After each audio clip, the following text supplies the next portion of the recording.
Hey you guys, so this is part 2 of the video. In this section I will assemble the car, clean the carbs, assemble them, get them on the little manifold, get that actually on the car, and show you guys what pre-adjustments and stuff you must do to get it running. So I've hit a couple of snags with the carbs. I noticed that someone has cut this angle off. I don't know why, and they've also cut those grooves in there, which is not standard. Something else that I noticed that's actually quite bad is that these little shafts were worn. The bushes are worn on that, and the shafts a little bit. So I've had to find other carbs. So I managed to find a set. They completely stripped. There's no shafts in them or anything. But the bushes are good. There's nothing wrong with the bushes. So I'll put the spares from that carb I'll put in here. The slides on them are absolutely beautiful. So I'll buy a carb kit. With a carb kit you get needles. I'll put the new needles in here, and this is the slides that I'll use then in those carbs with all my spares obviously. And what I did find is someone has cut that little guide off. Now on these carbs you need the guide to stop the slide from turning once it goes up and down. See? So someone has removed that one. Now what happened with old slides, so I can just show you. They're supposed to open all the way to there. Now when they're all the way open, you can see there it actually misses the guide altogether. So then the carb can get stuck in that position and it won't go down, which is horrible. So therefore I've had to find the other slides, which I did. Quite happy with them. But unfortunately on this body that's got the good bushes, they've gone and drilled that out. I don't know why. So what I'll have to do, I'll have to drill that little pin out, thread it, make up a guide for there, put a little screw in, and fix it all. But we'll go through all that during the video. First thing I have to do, good old carb cleaner and get everything clean. So you guys, just a couple of things to mention here. When you take out the little butterfly of your carb, it's a good idea to just, see I made a little mark on it, the little arrow pointing up. So when you put it back, you know you're putting it the right way around, otherwise you're going to have to do it twice. And please don't pull it with the pliers. And then to get it out, you have to get that little link out, and you just undo everything, pack it in a line, so you know which one goes where. That way it's not difficult to, or you're not going to forget how to put them back in. That one is a bit stiff. So you simply pull them out one by one to get this little link out so that you can unhook it. And then you can pull out your shaft. And then you just reverse all of that in the new carb. I'll show you guys in a minute. Okay you guys, so there's a reason why I didn't use the shaft that came with a second set of carbs that I bought. They weren't actually a set of carbs, they were just bits and pieces. So you can see it's severely buckled, and I just couldn't get it in there. It's hopeless. But then what I found is the shaft in my old carbs that was loose, they were actually not fitting properly in the new carbs. So I've got a little lathe next door. I've put it in the lathe and sandpapered it down, and it fits nicely so far, and over there it gets stuck. So all I did was just put it in the lathe and just sandpaper them down. I'll show you guys in a minute. So okay, I just put it in my little lathe.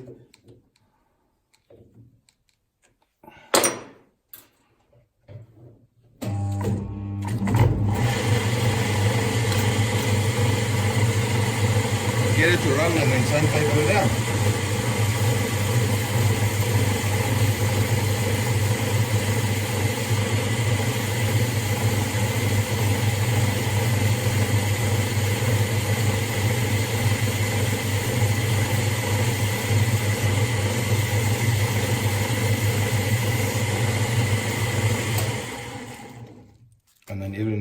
now see how it fits. And I keep on doing that until it fits properly.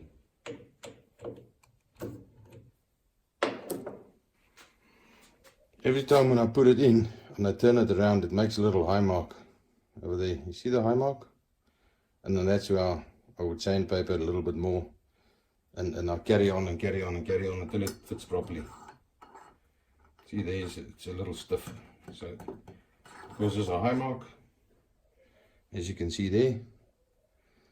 And then that's what I focus on the lathe till it fits properly. Simple. Okay, so finally the shaft fits. It's all good to go. I noticed something else on the side of the float bowl. This has been, I don't know what happened, they grind or accident or whatever, but I replaced this with the other one. And the next job is to drill and tap that to make a little plate for there. So that's what I'll do next. Okay, time to put this little butterfly back. Remember the little arrow I had that's to the top of the carb? I just put it in.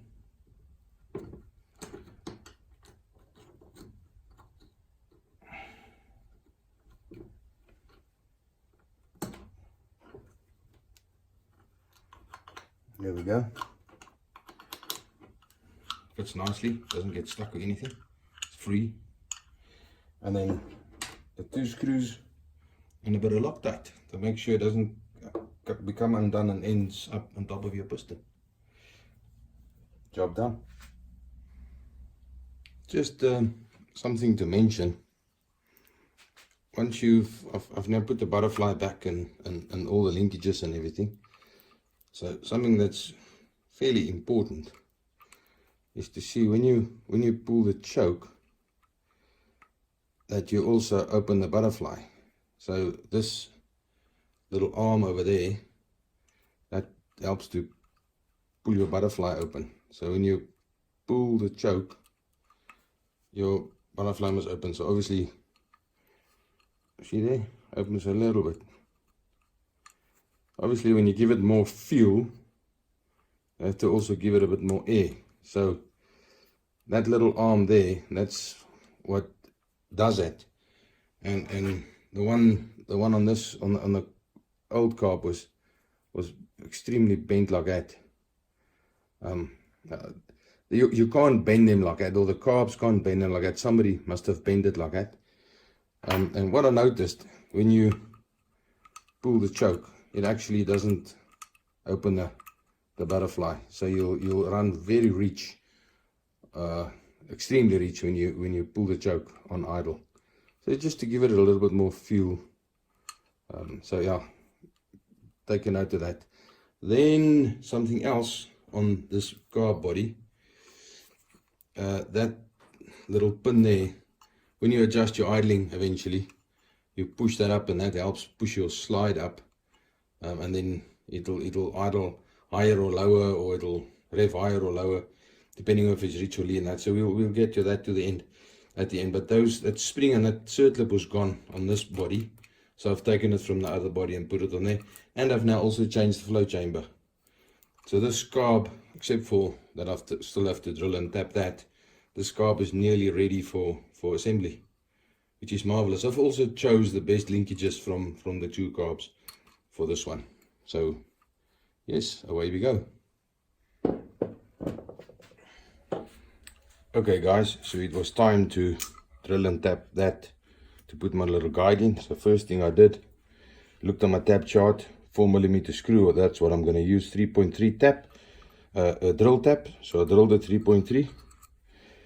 Then I didn't have a blind tap, so I had to go right through, and then I tapped it with my 4mm taps.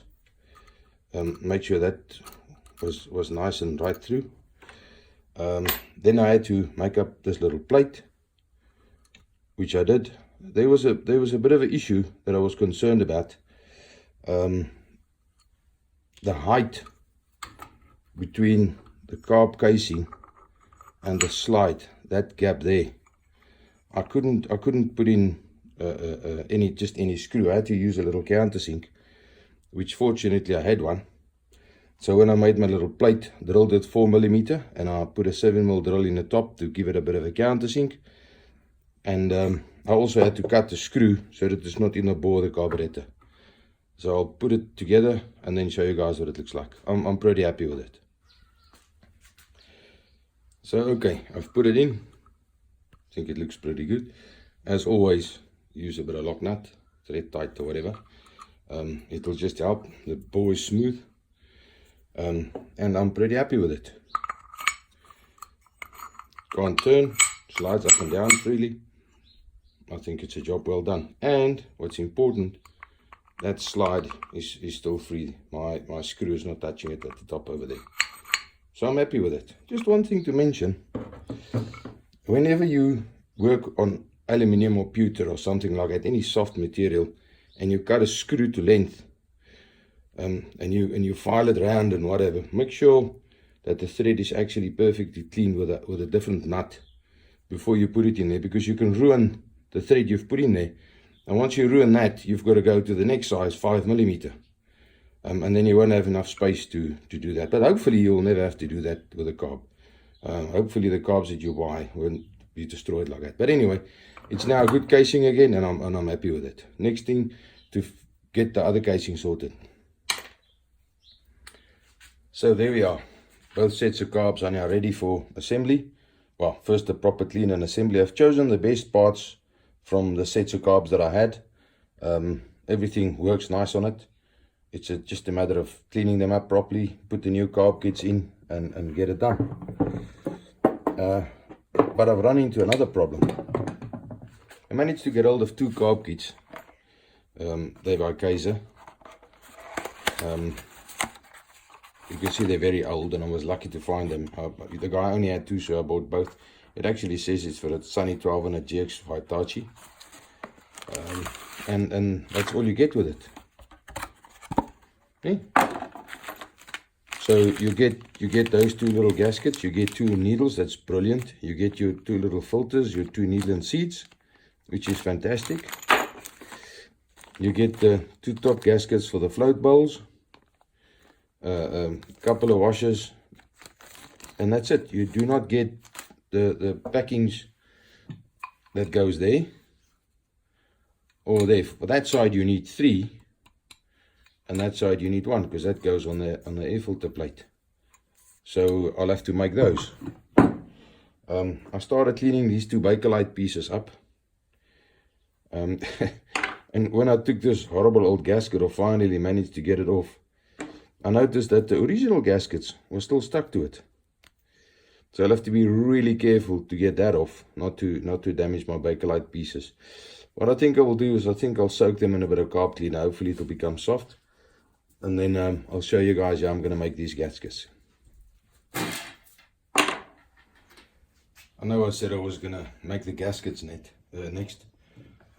But I've got those Bakelite pieces soaking in a bit of petrol. Hopefully it'll get soft.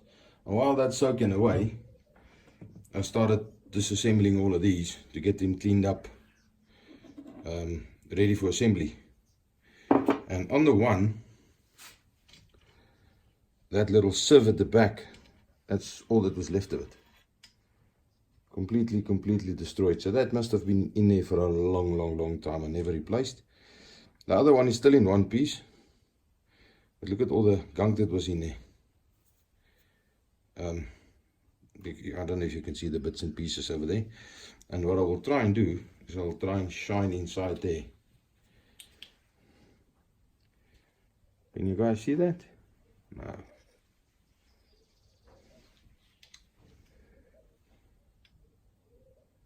Look at all the junk inside there. So it's quite important to take those needle and seats out and get it stripped and get it clean, and it'll just make your car run so much better. So yes, as soon as I'm done with those gaskets, or as soon as those gaskets are soaked, I will show you guys how I make new ones, and then we can start, in the next video, start the assembly of the carbs.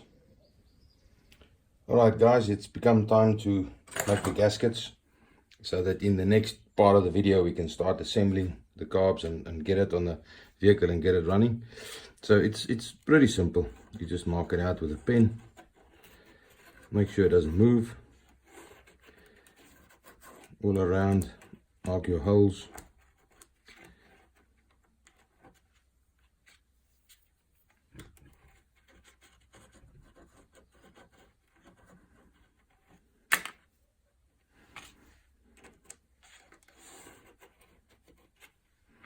And then you'll end up with that.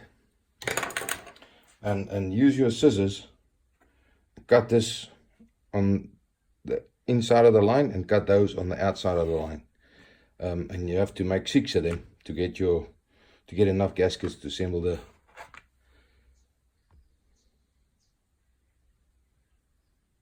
carbs. One thing we haven't done yet, and it's something that you have to do, is we've got to check if these floats are leaking. I've allocated other floats. I'm going to get them from the guy tomorrow. This one has got, I don't know, they tried to solder it, it's got something loose inside, and this one seems to be fine. So to make sure they're not leaking, all we do is dunk them in petrol and give it a bit of a squeeze under the petrol, and if you see air bubbles, you know it's leaking. That one seems good, so that one I'll reuse. I don't know about this one. Let's have a look.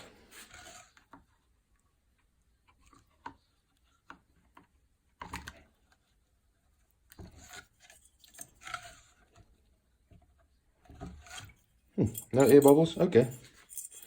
But I'm gonna get a replacement for this anyway. I'm not happy with this float. I don't know how long this is gonna last.